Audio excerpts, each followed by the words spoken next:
Syedaralun Henry Yosodiningrat, kuasa hukum Irjen Teddy Minahasa, mengakui kliennya tidak pernah melihat dan memegang barang bukti sabu seberat 5 kg.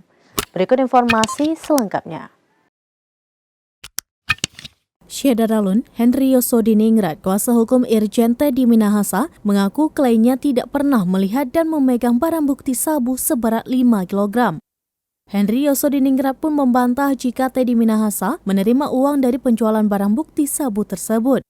Henry Yosodiningrat menuturkan bahwa tidak masuk akal jika seorang Kapolda Jenderal Bintang 2 bermain-main dengan narkoba, terlebih ada reputasi yang dipertaruhkan.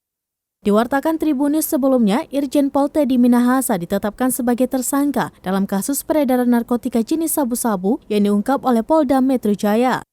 Polisi mengungkapkan 5 kg narkoba jenis sabu yang dikendalikan Irjen Teddy Minahasa merupakan barang bukti yang diambil pengungkapan kasus oleh Polres Bukit Tinggi. Teddy Minahasa diketahui telah membantah tudingan yang diarahkan kepadanya dalam keterangan tertulis. Ia secara tegas membantah tuduhan yang mengatakan dirinya terlibat dalam peredaran narkoba hingga menerima uang dari hasil penjualan barang haram tersebut.